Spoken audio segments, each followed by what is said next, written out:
Somebody had been to my workshop.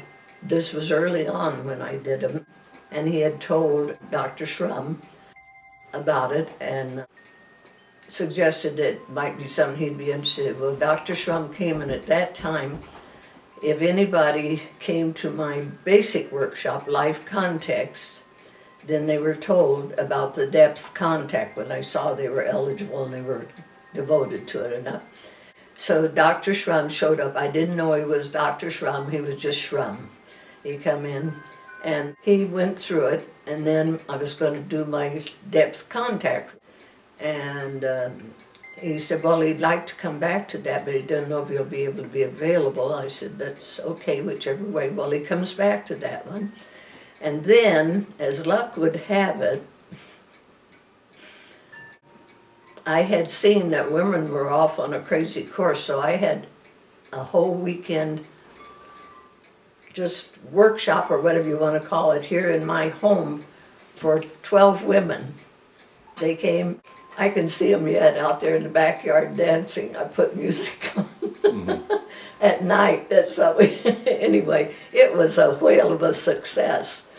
It was such a good success that when they went out, their husbands said, how come women get to have that and we don't get to have one? And I'm dumbfounded. I said, you gotta be kidding. They said, no, I like what happened with my wife or my friend, you know, and we would like to have that. And they had all been to one of my workshops. And I said, well, I'll limit you down to 10 men even together for a weekend. I said, it's a Friday night, Saturday, and Sunday deal. And I said, if you get them where they're really committed, let me know, then I'll look at it. Well, they got the men all together, and they wanted the workshop, and I had a weekend of workshop. I didn't quite get them out in the backyard dancing, but it came pretty close. Anyway, and Dr. Shrum is one that shows up when it's all over, and he said, you know, what you've been able to do here with these guys. He said, it's amazing. He said, I'm in charge of the pre-release program over at the big Folsom. He said, if I can get you in, would you consider coming over and doing one of your workshops for the men over there that I think would qualify for it? I never thought of it. I just said, you bet. I can hear myself saying, oh, you bet. And of course he got me in, and he was in charge down at Old Folsom of the whole thing there. And then shortly, I guess I'd been there about 2 years, and they decided to take all the lifers and move them up to New Folsom, which is up the hill about a good half a block or something. And the one fella that had mainly gotten involved at the first one, who was a real ratfink and a leader of gangs, he said, when they put me up there, you've got to come up there because I know a bunch of men up there that are And I said, well, okay, we'll look at that. I'll have to be qualified to go to that place. I said, I've only been, well, he worked it all out, got his whole group that he had that would go out and do in the yard to do exercise things. And I'll be darned if it didn't wind up with with getting to do the same thing up there when Dr. Shrum was just so all for my getting the thing going. So with old, darn, how could I forget? Don't worry about the names. Just... Well, he was a gang leader, but he was real. I could see his heart like everything, but, you know, he said, you say you'll come, and God, he got a gang going for me going down there. He was only allowed to have 15 in the room at a time. And I told him, I said, you know, I can't have guards around when I'm trying to do it. I said, you've got to have them agree that I can do the thing with no guards. He worked it all out, got it all deal, got it going and all. And it's, those men that he got in were men that he had sized up from his standards, and boy, did they hungrily get into the program. And every time that things would get tough, he would ask permission to request for me to come back. What would you do, a couple times a year, or once a year? Oh gosh, there for a while when I was first getting established down at that place after being at the other one. I got down there about once a month, I think. Wow. Yeah, and that went on for about 3 years like that, and then Patrick got ill. I've forgotten which was a shame. And he was gone within about a year. Mm. It was one of the horrible memories I have trying to get in, where his real good friend had been one of his other classes, had gotten us where we had the right, because once they get moved out of that hospital down to the one for where they're terminally ill, nobody gets in but family. Mm. Anyway, that's a whole other story in itself. But Patrick would get bunches together. I would just be amazed, and they would ask when things got certain stage, it would be possible, you know, to get another one going. And then after that, after Patrick, then how much longer did you teach there? Well, the thing is, and it would be not so often, things were getting tenser and tenser. And now in this last 6 months, they have passed a deal where they want to spend less on our prisons. So they will take an area that has lifers, somebody dies there, they go down to this Folsom, they grab someone up, doesn't matter where they're from, where a family is or anything, put them in the place that's vacant after somebody passed away over here. And it is causing all hell. Mm. And there have been one tried to commit suicide, and I mean, it's so inhuman. So how would you describe the state of our prison systems? Inhuman. Yeah, beyond inhuman, huh? Inhuman. Mm-hmm. And you're not human beings if you get in there. Mm-hmm. You're a money factor. Now, how do we make it work better one way or the other? Well, that's such an honest, true statement, and borne out by so many people. It is criminal. We're going to pay a price, horrible price for it, because one human being should not be allowed to. We are the prison, and California is the prison state. And we have more per capita prisoners times 10 than any other country in the world, and they call us the land of freedom. And see what more than 10 times. And that's the unrealness, Dan, that's catching up with us. And the state of many of our prisons are worse than the war camps where the people were kept as prisoners of war. I used to, you know, and those men, nobody could touch me over their dead bodies in any one of them after. And it would even get where I'd walk in the room, they'd give me a big hug, and we made sure nobody was around that could see any such things going on, you know. But they were so hungry to be real and to let be, because they couldn't be there in the position they're in except that there's something very pressing within themselves. And no, those were fantastic experiences, but it's been now, the last time I was over, which I'll never forget, after Patrick was gone, Spoon was a whale of an artist, both in about every way, singing, music, writing, drawing, incredible. But Spoon had one hell of a time taking care of his pride for all that he had. And Spoon was about so big. Anybody that happened to be in his way got out of his way quick. But Spoon came to my workshop. And he would drop in along the way at times. Never come in like he was coming for a real workshop. But is it okay if I come in on it? I said, whatever works for you, do it. So we became kind of funny kind of friends. But Spoon is one that I said they can't move Spoon, because he became the power man, that whatever Spoon said had to be, he could keep order with the ones that were real leaders in every way. And no, Spoon was one of the first ones they were going to find another place for.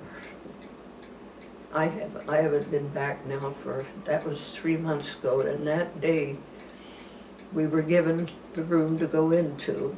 They called me on a Friday night. I said, there's no way.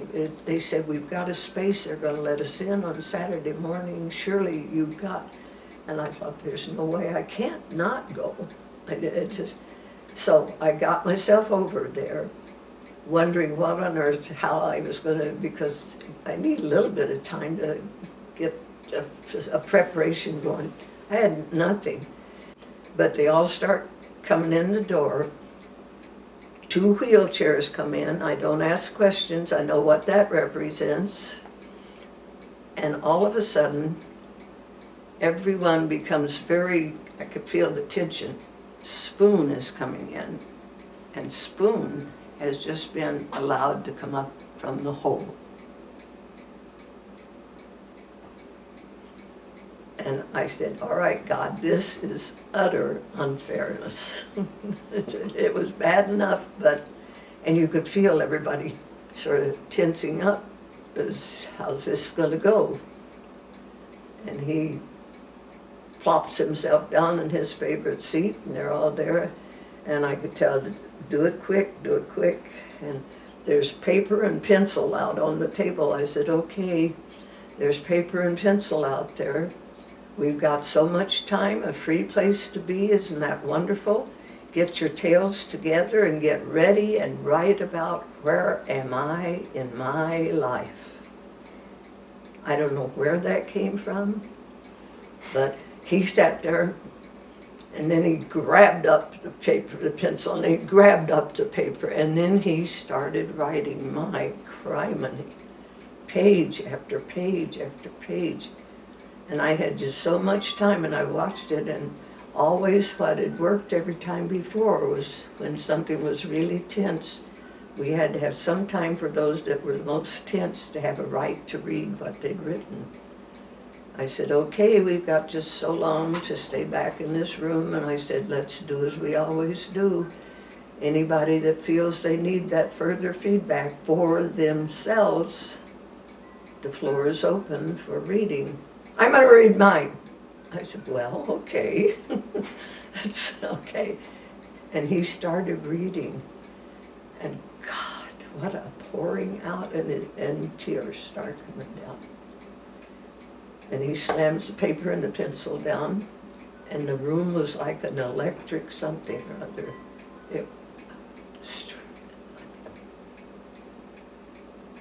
And then slowly, I want to read mine. And then I want to read mine.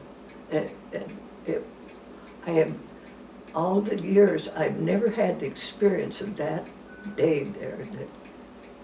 And that was the last day we got to do it our usual kind of ways of getting together and taking one thing and then writing on it. And Jim, who is my employer contact that's been there for 35 years, and he's pulled every trick he can to try to get me back. I said, geez, I've got to get in for one last time with all of them before they leave so they know what they're taking with them. And so far we haven't succeeded on getting me back in anymore after that one time, so I tried to not think about it very much, but it certainly is, it's just such an expression of, when there's that which is so human and works so automatically, because that's what we were supposed to. Yeah. And I had quite a few years. I had, I've had 20, I've had, I guess, about 23 years of going in at different times. And 20 years of going in and out of the prison system. Wow. Yeah, because I was down at Old Folsom, see, started, and then. So how many prisoners were you able, do you think, over that period to talk to? Do you think you got 100 or more? Oh, geez. As I say, I could only have 15 in a room at a time, and they, you know, they keep the main ones, Keep the core. like old Patrick, but, you know, in prison things are changed. God, I have no idea. The point was you gave them hope and you gave them a sense of who they No, were and why they were there. they knew they were humans, and that Yeah. as humans they were valuable, and that they had choices. Whether they were in prison or not, they had choices that nobody could make for them. That's what I keep pushing. I say, it looks like you're locked in, but I said, you know what? In ways, you're more blessed than the guys out here, because I said, you know you're in prison. They're in prison and they're not facing it. Boy, amen to that. So it was, never felt so like every one of them that would come in, and gee, even when they first had some that weren't complete lifers and they were moving them off, I'd get from where they'd been moved to the other place. And, what a privileged experience it was to see humanity at its different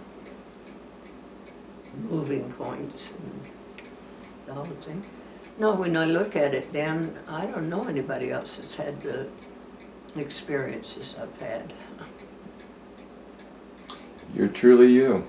And I, You've you shown a know, lot of courage. they haven't really registered, because I never, I mean, for them, anyone to think you've gone over, and when they, when old Dr. Schrum first got me where I could go in down there, he says, but you're gonna have to come down and do a run through the place and see how you feel when you're down. He said, it's one thing to talk about it, but he said, when you get inside a prison, it's another thing. So I said, sure, I'll come down.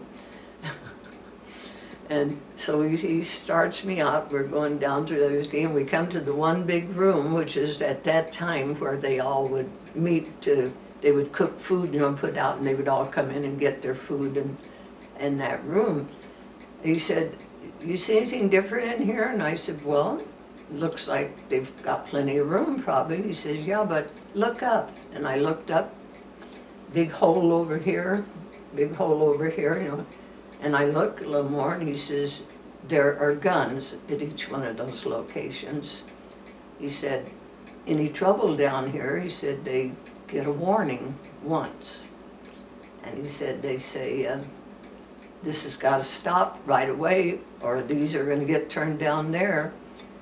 And they don't stop right away. He says, they'll shoot one time up here, and then if it doesn't stop, it all goes down here. But he said, that's what those holes are all about. And then we go on by some of the different rooms and what have you, and he said, and there's music going. I said, that's nice over there. He says, yeah. He said, that used to be the room they got hung in. He said, so now they're using it for music. Wow. I mean, and when we got down, he says, you still think you're interested in this? I said, I'm more interested than ever. So that was, but I remember that walk through. Look up there. You get one chance that it's shot up here, and then if they don't do it, it's shot down there. So. Wow. Reality, and I feel very privileged to be exposed to the reality as much as I've been. Reality of life. Huh? Yeah. The good and the bad. And especially of the...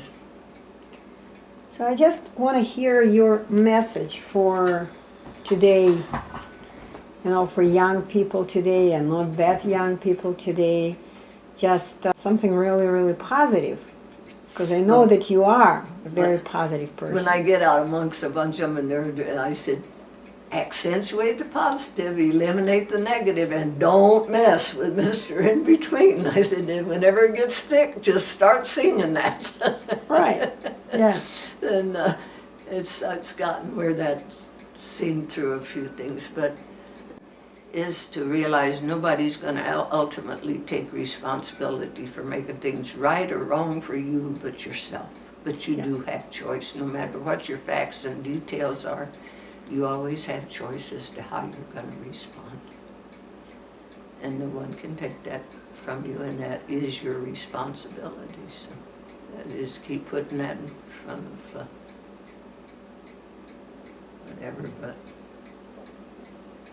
But the group, like the group that I'll be having here for this workshop, because I haven't done a workshop for a year, because I just wasn't up to it while I was getting over this craziness in my mouth. And it'll be interesting because things that I just sort of zipped off naturally, I see, oh my gosh, that's going to take a lot of. So I'm not going to be given the best one I ever did, because I'm going to have to slice it down some, but they all seem so eager for it, so maybe they'll make up for what the difference. How do people learn about you? How do they learn about?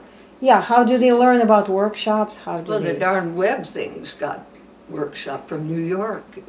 I'm under contract to New York, Oh, okay. and they've got things on that big thing all the time about where the workshops are going to be and who's going to be given them. Mm-hmm. And I used to be sure that those that I thought were interested, I'd get a flyer off to them each time. But I didn't have that in me this time. I just said, if they want a workshop, they're going to have to. I'm not got it to put the energy in to make it, I'll say so. So And basically, a lot of people are learning about you from the word of mouth, right? Yeah, it's mostly word of mouth, mostly all word of mouth. How would you describe the community that you live in now? Grass Valley, is that any different from the rest of the communities in California in any way? Yes. Which way? I feel very privileged to be part of this here. But what makes it unique? We are aware of, and to a possible degree of concern for each other. And even your elders that are up here that are being treated better than any place else I've heard of when I hear different things that they are making possible, the food on wheels for the ones like Doris could be taking part of right now, no cost at all.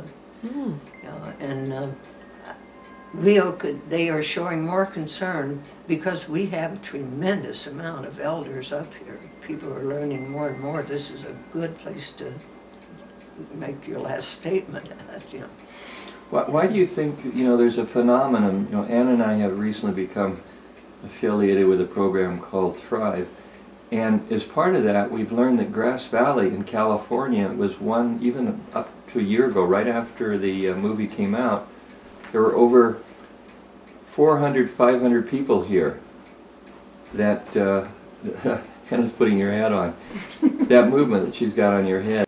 And that is a tremendous response relative to the rest of the world, because in a short time, 400 people rallied behind that movie and rallied behind that movement.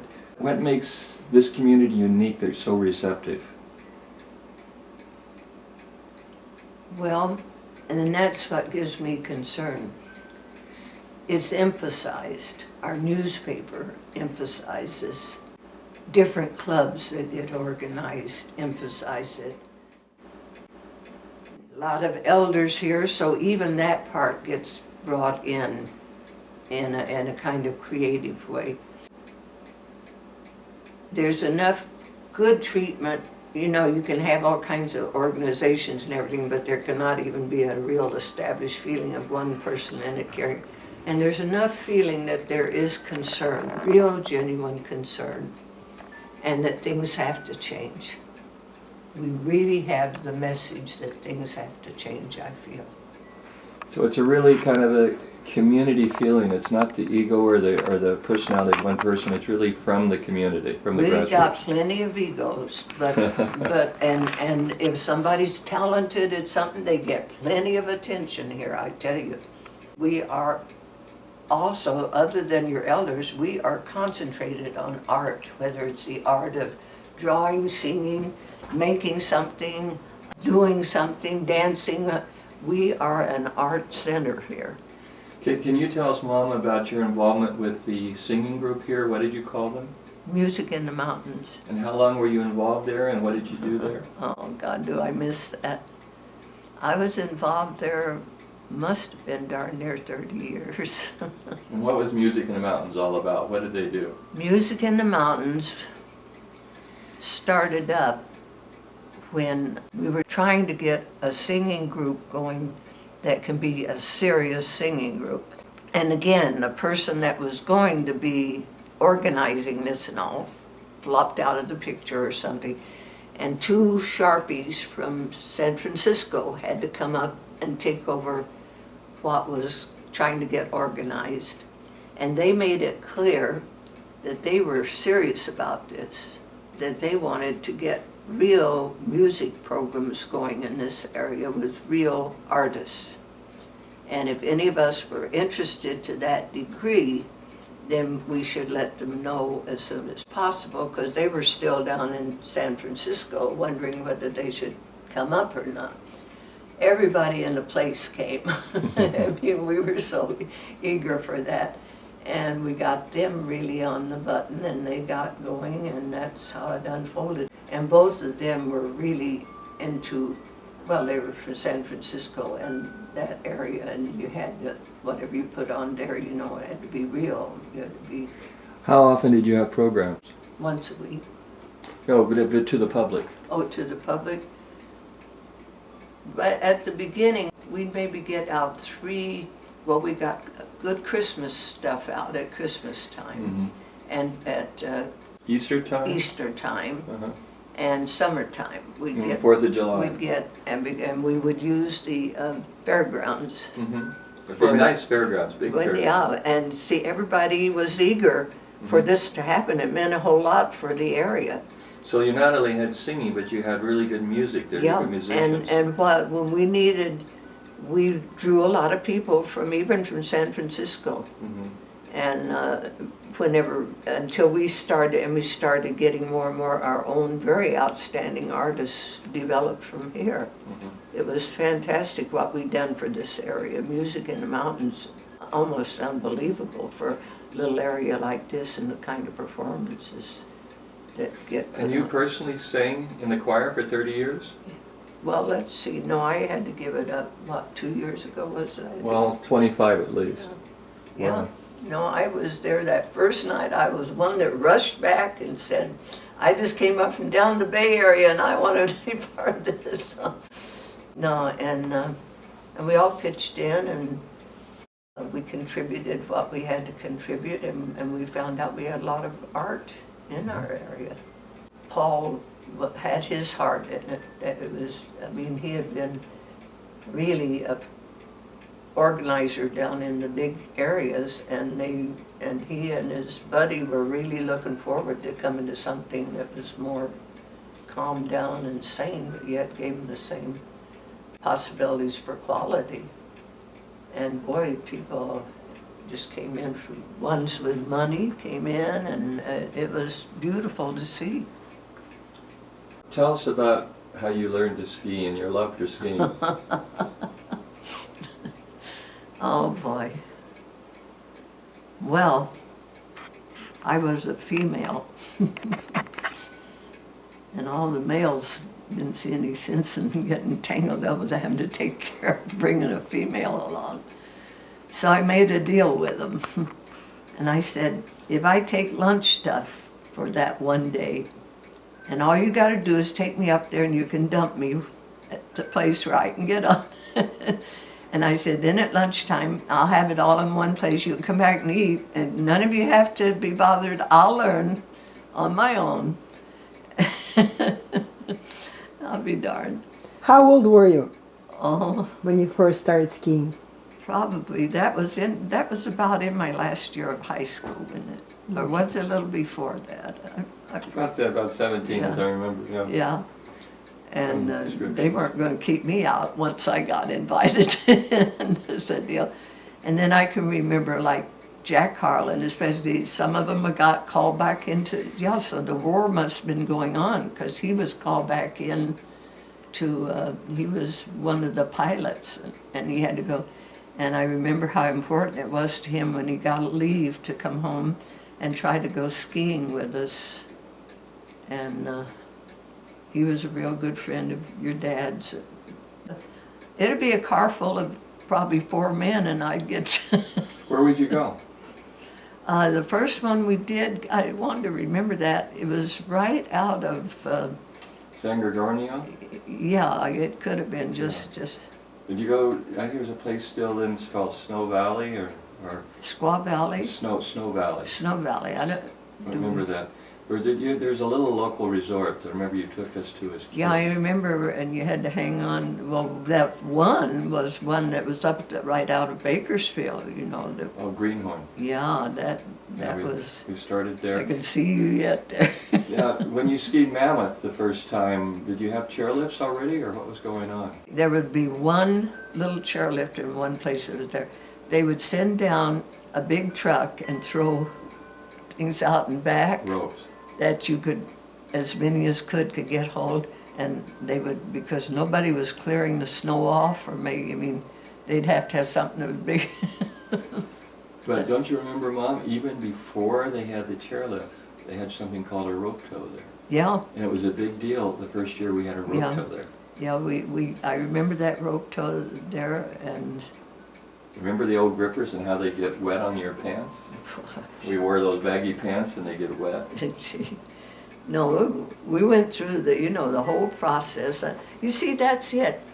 My age group got to see the transitions and be part of them and see how something would change from a ridiculous little thing to, oh, you can do it this way now, and then you can do it this, and then we got to see things unfold and develop. You don't get to see that anymore now. It's change it, push the button and do it differently. It was that, and everybody had to pitch in and with the attitude and with the taking it as it was, and I remember, where was it? Well, I know your dad was skiing that day, and Jack Carla was skiing, and somebody else was in a hurry. Which place was it? And it had snowed, but hadn't had a chance to tell how much it really. This one fellow was obnoxious, and he was going to get the best of everything first. And he went, and a limb had fallen down, and his ski went clear under the limb. You couldn't tell it the way the snow had fallen. Isn't that interesting that's what I remember? Who was that? Yeah, I can remember the places we skied were once in Southern California, and it was around Snow Valley, our Big Bear Lake was around that area we skied once, Lake Arrowhead. And then I remember we went to Yosemite, we skied Yosemite. And then we went from Yosemite, we skied first before Mammoth, Yeah, the year before McGee Creek, before they even had Yeah. anything at Mammoth. Remember? yeah, You and Dad were cavorting back and forth in the lodge area. We had some nice pictures of that. yeah. I think I was about 5 or 6 years old, maybe 7, no, about 6, I think. And then from there, it was a really big deal when we got to ride the Weasel in Mammoth. Yeah, And when we got to Mammoth, the first year we had that old 1 horsepower motor or 10 horsepower motor. It was an old car motor, and that was driving the rope tow. And when you get on the rope tow, the one ride up here would be so wet, and we could only make it up about halfway up what's now the first hill, because it was too steep. And then Dave McCoy was the guy that would serve us coffee. Yeah, And Dave. Don Redmond, Dave and Ron. Yeah, yeah. And then eventually he got his chairlift, which was such a big deal, and then he started teaching his kids about skiing and training for the Olympics. Yeah. And then that grew to what it Yeah. is today. That there aren't very many people that got to live through that process. Yeah. And so there are not too many people that really appreciate what skiing is or what things are. I mean, like, yeah, we were very privileged there. Very privileged. We used to hike in the Sierras, and remember to take our horse ride trips, backpacking into trips. That one, We used to take ski trips back into Pear Lake. Remember, we used to hike into Pear Lake. That. Remember the time we got a little bit of snow and got a little bit of a problem and wondered if we were going to get down? Yeah, all kinds of happenings. Yeah, and then we made a wrong turn, and I can see you and Mike in that one place where if anybody got the snow going, you remember? We made a wrong turn, and instead of something that took us down, all of a sudden was this quick drop. Mom, I'll never forget that. Oh, God. Our life was real close there, and we got caught in an avalanche just as we were going out of I about know. 4 or 5 feet. Yeah, thank God it was a minor one. Yeah. No, we had lived through some experiences for sure. How privileged. You look so cute in this hat. You like it? It's amazing. Mom, what would you do different in your life? Yeah, if you had a chance to live it over, What would you do different? it's an interesting question. Well, first of all, I would insist that this husband that I adored would go out with me and learn a few things about the realities of life. Instead of, oh, look what you can do. Yeah, you made so much money here, and look at those 3 women are all willing to help you and tell you what they can advise. I would have put my thumb down and say, this is the way we're going to do this, come hell or high water, and I didn't put Do it you in. really believe that you can insist and make somebody learn if he doesn't want or is I not think ready? everything took the course it probably had to go. Your dad had gone through so much seeing what his dad had to go through. And, But can you really insist? oh, no. Yep. No. And That's my that's point. what is hard to learn when you think you can, and then you see that isn't working. No, it takes a long time to learn that. All of us, each of us have our negative experiences where we accumulate that thing called guilt. How successful have you been in flushing that or getting rid of that guilt? I give it up. I don't need it anymore. And you feel that it's completely gone, or are there little fragments of it hanging around, or is it all gone? If I look at what's there and feel what I'm feeling instead of trying to, don't bother me with that or something, and realize it's there for a reason. Because every time there's something to be learned that you didn't see before, or something to be, that you paid a price for, get what you paid for. No. And I'm very appreciative of that, Dan, because I don't see very many of my contemporaries that are dealing with the process of life that way. That's why I like to put these workshops on. If I can even get 2 people out of the gang I have, but I know that everybody can't help but at least be on their way from being here. They've got to be aware of something. Yeah, they're seeking an answer. Yeah, they are willing to be taught. Yeah. And maybe not, they don't like the way that it's going to be done, and they're not going to, but they are at least are opening the door that there is something more than the way I've done it, or looked at it, or see it, or judge it, or whatever. So, and you know that, you're giving people more of life when they can do that. We are allowing them to be at peace That's with right. themselves. That's right. You have the key to them being at peace to And see themselves. the greater richness of what they've already, it was good, it was bad, it was right, it was wrong. So much more than that. Yeah. Hey, it was life, and look what you didn't see in it before that you can see now. That's where I come from. And it's because that's what I learned, not just a theory that I came by. And I learned it the hard way. I paid every bit of the price you should pay for it. And you've lived by example. And how many, we have quite an interesting community right here in Grass Well, Valley. this is a fascinating one. How many lives have you affected in this community? Dan, it's really upsetting to me now. I go out to the store, I go to the gasoline station. Oh, Marcella, when are you, oh God, who is that? Which one, where? And I can't gather them all. And it's very rich feeling. I wish that I had a better memory then, but it's part of the process. I can tell by the age of some of them, it was quite a while back. So, But you started that teaching process to your own awakening, what is it, 30 years ago? 30 years ago, huh? more than that, Dan, because, no, it's probably closer to 40 years. Yeah. And I realized, kid, don't blame yourself, but you didn't do it right with that husband of yours. You should have done it different for his sake and your own. And I think I saw, you can wipe yourself out with guilt, or you can ask to learn what you paid the price for. Mhm. And I think that's the difference. Because it takes pain to look and see. I mean, so I've been through all the pain I want. I'm going to go out and have a good time with what's left. That's the attitude that's, boy, good American. And You just said something that's probably one of the most significant statements of all.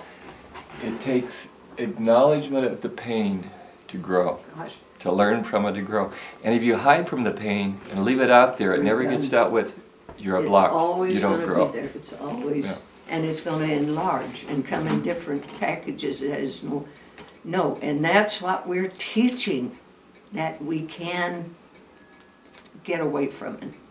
And we're teaching it in every way with all the diversion that we've created and all of the better ways to enjoy this or that, and shortcuts. Gee, Yeah. do we know shortcuts? Ann and I have come to realize 90% of what's in our newspapers, in our televisions, in our little computer games, are distractions from the reality of life. To avoid reality, Yeah. to avoid reality. And not growing, but to spin the little circles where you are happy with being on the couch, That's right. eating your bad food, taking your And blaming vaccination. someone else when you aren't happy.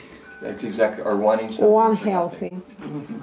And no, and we're rampant with it, and that's why it's going to be interesting to see, because we have no idea how intense that has been created in our, It's a and huge especially in disease. California. We're known for it. We are known for it. Pleasure seekers without getting Yeah. back something for nothing. And that's why living in an area like this is, in this situation, and still being in California is really a pretty rare thing. So, and when people want me to give it up,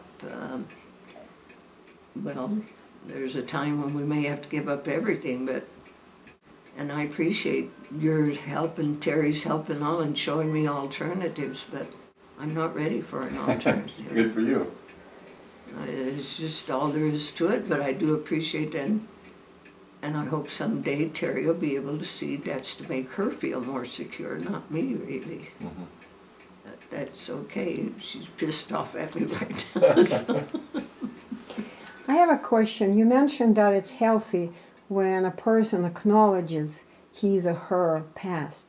But how do you tell apart acknowledgement from dwelling on the past? You get the results. When you just acknowledge, why are you acknowledging it? To excuse it? What's your purpose? But What's your people motive? play the same old record over and over again. They live the past experience 100 times, and that justifies them not going forward. How do you get beyond that record playing over and over? Well, maybe they'll learn to pray, Dan, because a lot of times when it seems like nothing else is going to move that. Now, many people consider praying as actually a form of meditation. You have a mantra, the prayers. I know, whatever. we made a razzmatazz out Well, of it. I don't think that there's a difference there. I think actually meditation is a great tool for healing. And in your own way, up in your meditation room up here, you do a lot of that.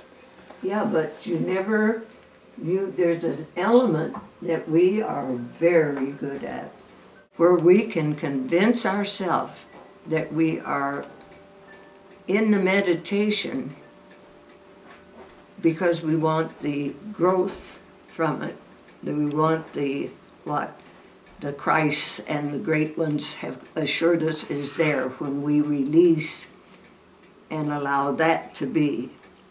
But most of us want to get comfortable. Now, you've lost me on that. What do you mean by that?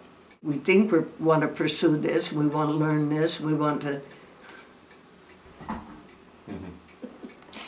because we really want to be devoted and dedicated. Watch out in the work you're doing. We're at a transition time, and things can look one way so easily, and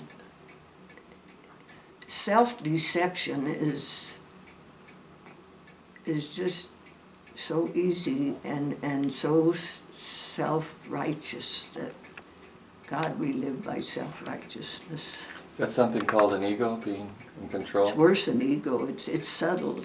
It's more subtle than just the ego being in control. And we Americans are loaded with self-righteousness. Just because you're an American first, and then we've all got our own special trimmings for it.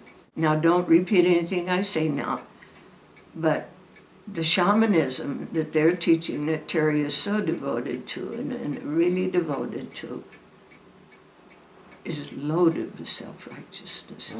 And yet it's done in such a way that it is so concerned for humanity, quote, Under the cloak of that. that and we've got so many different, now with our brilliance and our different means for communicating, we've got so many different sources of all this. To get to the absolute real is going to be one whale of a challenge. What do you mean by the absolute real? The absolute truth? Where we cannot kid ourselves anymore. And I've gone through that, I've paid the price, and now this I have a right to. It's not about having a right to.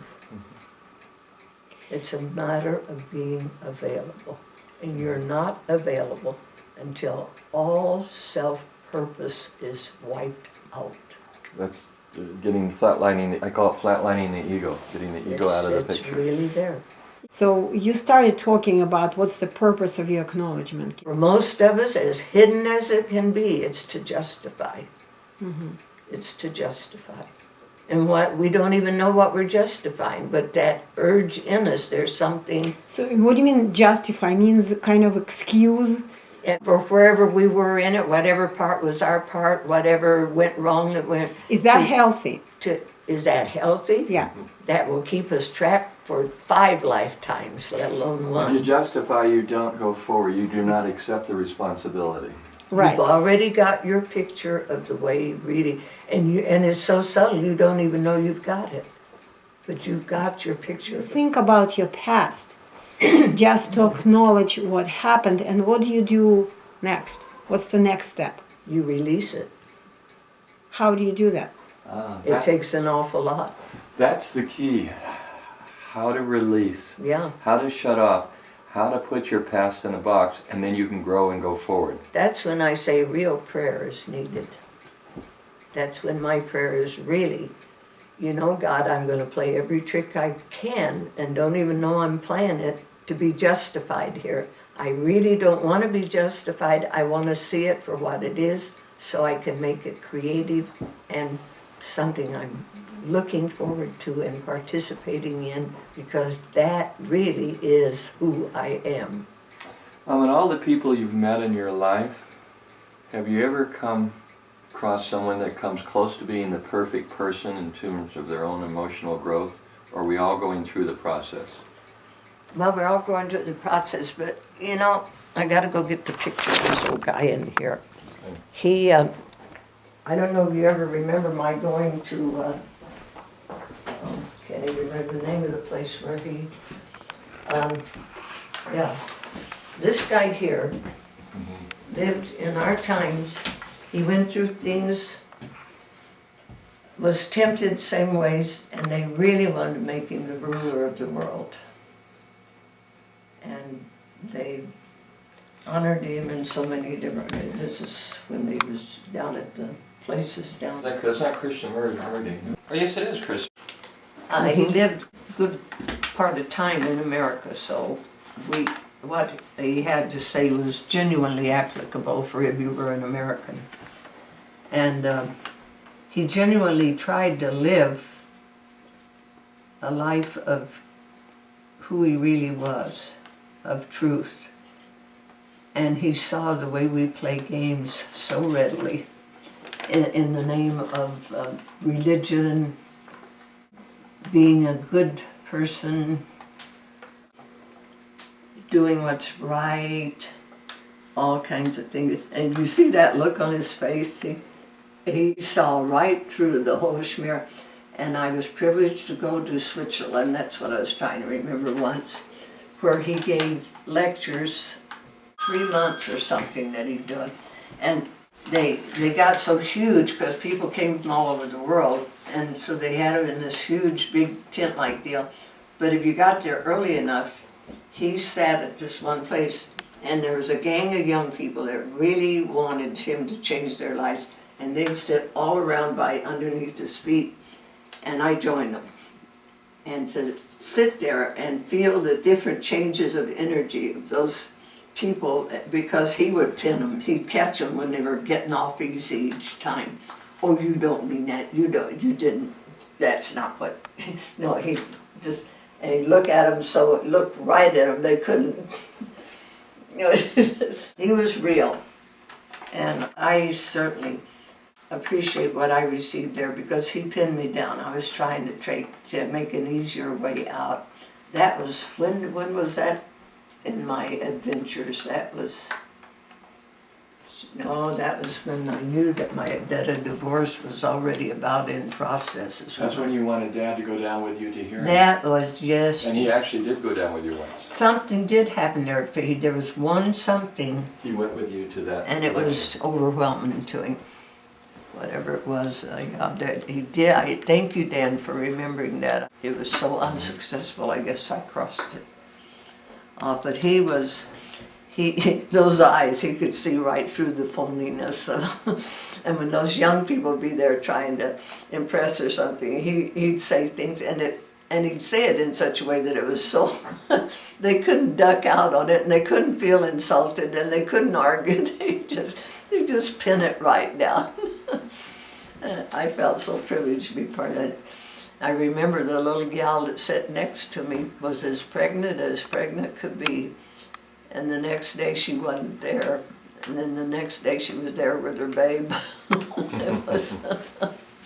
It was quite an experience. No, I felt very privileged to get to go to that. Who wrote this book, Chris Matthews, is from the major networks, but he put his life on the line here. He's left the major networks to give us his truth. I think Terry gave this to me. I don't know this who is it, a Christmas great, gave. he's my hero. That is an amazing book. Oh, I'm glad, because Sonia gave me a couple of cutie ones that I enjoy, but they're not. That's a great example of Kennedy risking his life and then losing his life for his truth. And then this guy goes out on a line who's a major news network commentator, writes the book, and I'm surprised he's still around, because this book nailed everybody that assassinated him and why they assassinated him.